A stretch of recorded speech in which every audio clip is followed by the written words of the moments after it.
tema que nos debe ocupar y preocupar a todos los mexicanos. ¿A qué me refiero? A que esto por primera vez es una iniciativa política que incumbe y afecta a todos los mexicanos y no solo a los políticos. Y no se lo podemos dejar solo a los políticos.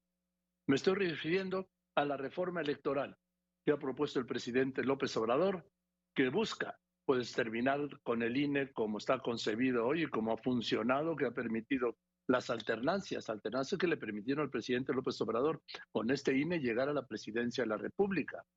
También acabar y modificar lo que es el Tribunal Electoral del Poder Judicial de la Federación y terminar con los, si me permite llamarlo así, los institutos estatales electorales, las OPLES, pues, pero para identificarlo, y también eliminar los plurinominales para tener el control, sobre todo en la Cámara de Diputados y en el Senado de la República.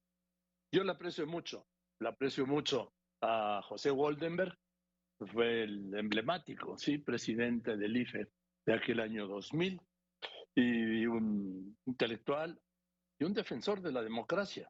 Pepe, ¿cómo estás? Me da mucho gusto saludarte y te agradezco mucho que me hayas contestado el teléfono. Buenas tardes. Buenas tardes, Joaquín. Gracias a ti por la invitación. Me da mucho gusto estar contigo y con tu auditorio. A ver, ¿cómo ves esta iniciativa, Pepe? Yo lo he repetido varias veces, pero lo vuelvo a decir porque creo, como tú, que se trata de algo realmente muy importante. Y a mí lo que me gustaría es que esa iniciativa no pase, porque mucho de lo construido en las últimas décadas en México simple y sencillamente se estaría destruyendo.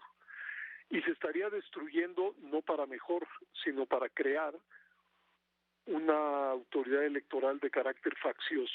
Y si algo se ha logrado en México en los últimos años, pues es construir un instituto, el Instituto Nacional Electoral, que da garantías de imparcialidad a todos, y cuando digo todos me refiero a los partidos, a las organizaciones de la sociedad civil, pero también a los gobiernos. Es decir, si algo hemos visto en los últimos años en México es que son los humores públicos cambiantes los que acaban por decidir quién debe gobernar, quién debe estar en los cuerpos legislativos. Y eso que se dice fácil, pues fue una construcción de varias generaciones, de tal suerte que ojalá, vuelvo a repetir, pues esa iniciativa no pase.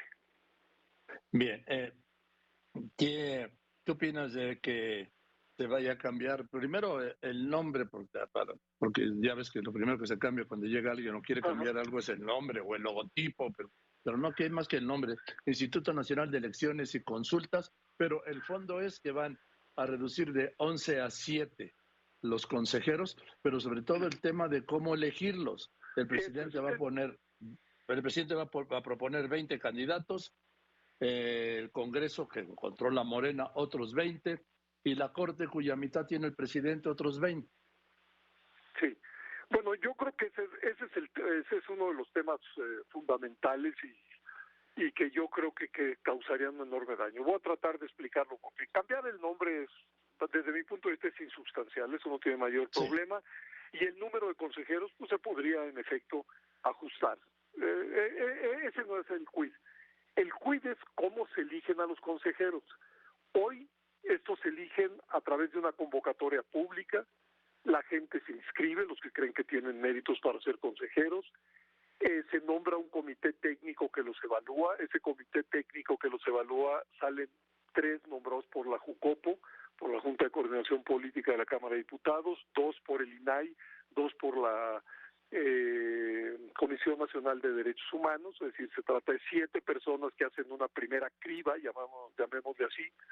Esas construyen quintetas, y de esas quintetas en la Cámara de Diputados, por una mayoría de 2/3 partes, que ninguna formación política tiene, se nombra al presidente y a los consejeros electorales. Es decir, es una fórmula que lo que intenta es que quienes ocupen esos cargos sean gente no solamente capacitada, sino no alineada políticamente a ninguno de los contendientes.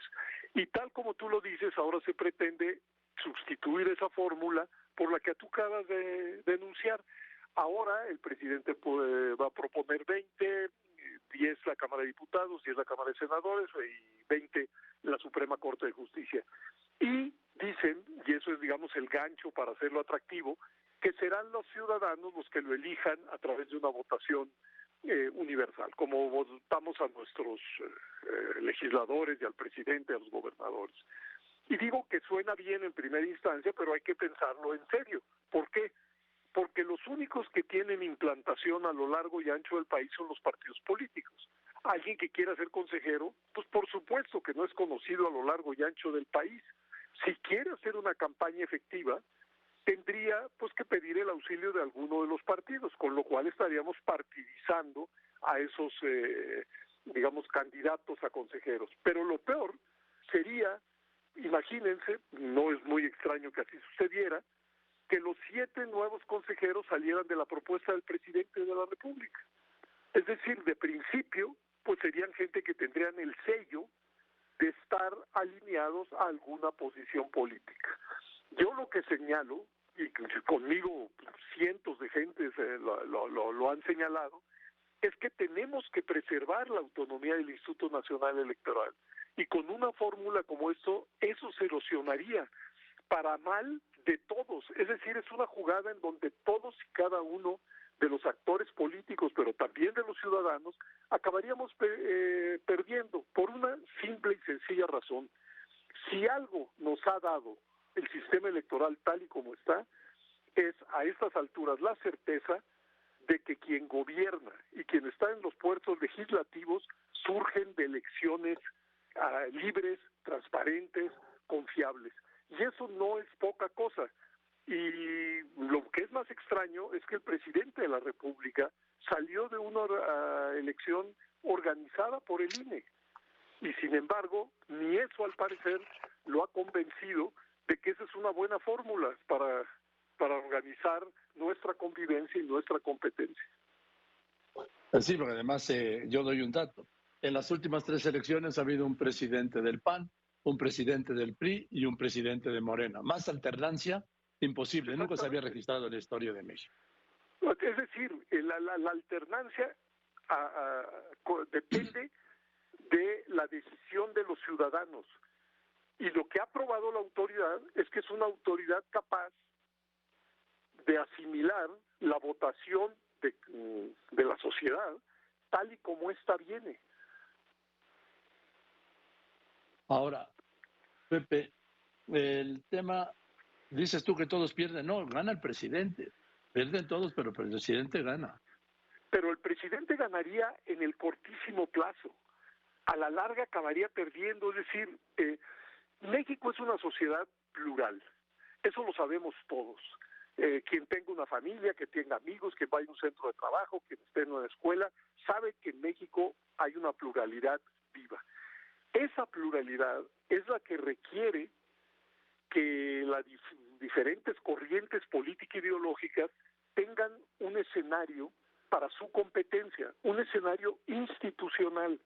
Y si algo hemos logrado en los últimos años en México es precisamente eso, que la diversidad política que existe en el país, pues vaya a elecciones en donde nadie gana todo, nadie pierde todo, porque los humores públicos son cambiantes, quien gana hoy, mañana pierde, y eso es una muy buena noticia para México. Estamos aprendiendo a convivir en la diversidad. Si alguien cree que una autoridad facciosa, que una autoridad alineada al presidente, que una autoridad alineada a un partido puede ofrecerle al país un futuro venturoso, se está equivocando. Por supuesto que puede ganar en el cortísimo plazo, pero con el paso de 2, 3, 4, 5 años, veremos que más que civilizar la convivencia política, va a ser una fórmula para que la conflictividad vaya en aumento. Y eso pues a nadie le conviene. Pero ya será muy tarde si se aprueba esta reforma. Sería muy tarde y sería catastrófico y sería tristísimo, porque lo que hemos vivido, digamos, desde 1977 con la primera reforma electoral, aquella de Reyes Heroles, ha sido un cambio, si se quiere, gradual, pausado, pero hay que decirlo, en las últimas reformas consensuado. Es decir, los partidos políticos en las últimas reformas han votado todos a favor. ¿Por qué? porque se están construyendo reglas, insisto en ello, para su convivencia y competencia. Y es muy importante que esos competidores estén de acuerdo con las normas. Cuando eso no se da, pues desde el inicio el proceso electoral empieza mal, porque si a alguno de los jugadores no le gusta el árbitro o no les gusta las reglas electorales, pues el conflicto empieza desde ahí. Hay que recordar que esta sería la primera reforma, y llevamos 8 de 77 acá, que se haga para responder a las exigencias de la presidencia de la República. Todas las 8 reformas anteriores, todas y cada una, fueron para responder a exigencias de la oposición.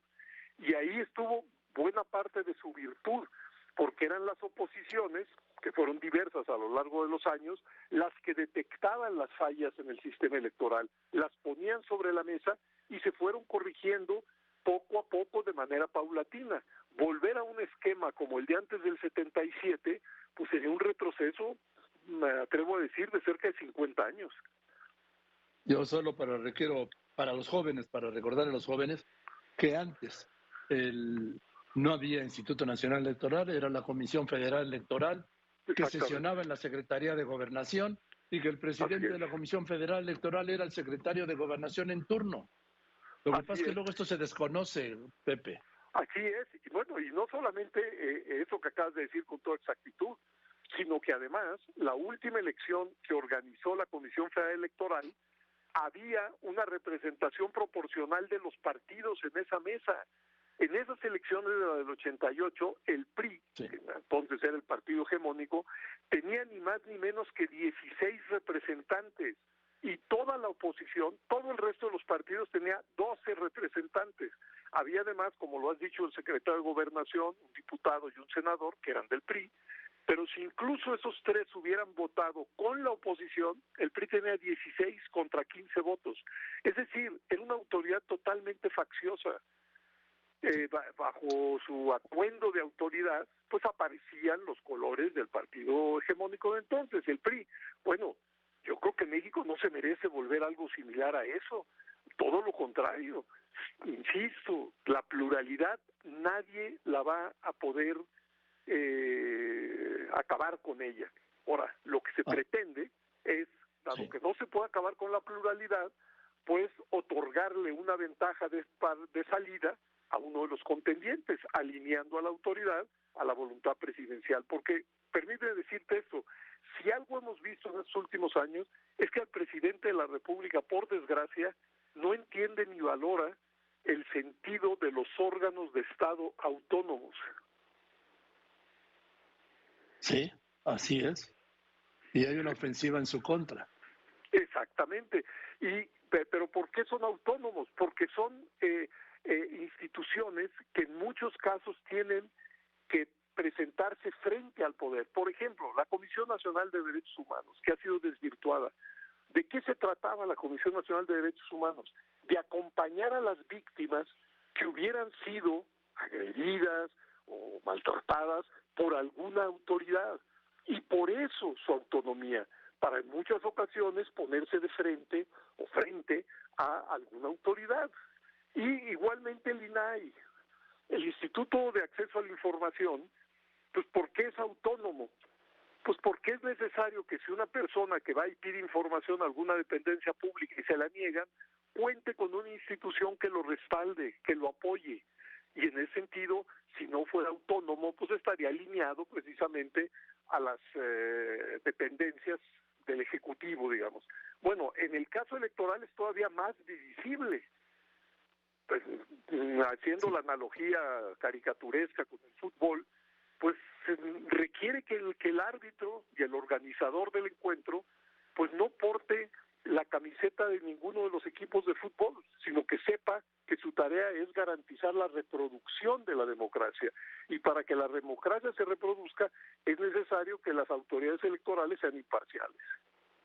Oye, Pepe, por último, ¿te merece algún comentario? Obviamente, la eliminación de los plurinominales, dejar el Senado de 128 a 96 y la Cámara de Diputados de 500 en 300. A ver, en la Cámara de Diputados no se eliminan los plurinominales, Por el contrario, se elegirían diputados plurinominales en cada estado de la República, por listas. Ahora, esa fórmula, digamos, podría funcionar bien en estados con una alta densidad de población, por ejemplo en el Estado de México, la Ciudad de México, Veracruz. Pero en estados como Colima, como Campeche, como Baja California Sur, como Tlaxcala, etcétera, donde se eligen 2 o 3 diputados federales, pues la intención es muy clara, es dejar fuera a las minorías. Y en el caso del Senado, como tú sabes, hoy se eligen 3 senadores por entidad, 2 para la mayoría y 1 para la minoría, y además una lista nacional de senadores. Esos sí son plurinominales, y eso es lo que se quiere sí, erradicar. A ver, en la reforma de 1996, cuando se agregó esa lista, fue precisamente para inyectarle un cierto pluralismo a la Cámara de Senadores. Ahora, ciertamente esa lista distorsiona la idea original que había del Senado. Se supone que en el Senado debe haber el mismo número de representantes, independientemente de la población, de la extensión y demás. Sí. Entonces, sí lo dice, pero al quitar eso, digamos, vuelve, digamos, a la armonía original del Senado, pero con una fórmula que otra vez va a excluir a las minorías. ¿Por qué hacer el Senado más pequeño? ¿Por qué no hacer un Senado con los mismos senadores que tenemos a la fecha, los 128, y elegir 4 por entidad con criterios de representación proporcional? Pero no, lo que se quiere no es solamente hacer más pequeño, sino excluir a fuerzas políticas del Senado. Así es, y también en la Cámara de Diputados, ¿no? En la Cámara de Diputados, como te digo, en los grandes estados eso podría funcionar. No sé por qué quieren acabar con una tradición de 200 años, que es la de los diputados uninominales, porque nos podríamos quedar con un modelo mixto de auténtica representación proporcional estricta, que es lo que yo he estado señalando hace años. Es decir, que al final, entre porcentaje de votos y porcentaje de escaños, haya una correspondencia exacta. Y eso se puede hacer con un sistema mixto como el nuestro. Ahora, lo que se quiere es otra vez tener menos diputados, no sé para qué, para ver un ahorro pírrico, ¿no? Pero en detrimento de la representación de las pequeñas fuerzas políticas que no alcanzarían representación en todos los estados de la República donde se eligen 2, 3 o 4 diputados federales. Y para la hegemonía de Morena, tanto en el Senado como en la Cámara de Diputados. Yo creo que hay sobre todo en el Senado, ¿no? Creo que se trataría eso de beneficiar a la mayoría. Yo digo, si queremos discutir en serio la representación proporcional en el Congreso, hay muchísimas fórmulas para lograr eso. Incluso con un sistema mixto para la Cámara de Diputados y con un sistema de elección en el Senado, en efecto, por entidad, pero con representación proporcional y un número de senadores que permita la representación de las minorías. Bien, Pepe, pues te aprecio mucho la claridad y te mando un abrazo y pues habrá que seguir con esto, ¿no? Pues sí. Muchísimas gracias, Joaquín. Un gusto escucharte. Al contrario. Y hasta luego. Gracias. El gusto escucharte a ti. Es el doctor José Waldemar, ¿sí? Expresidente, el presidente referencial del Instituto Federal Electoral en aquel proceso de 2000, donde por primera vez el PRI perdió la presidencia de la República.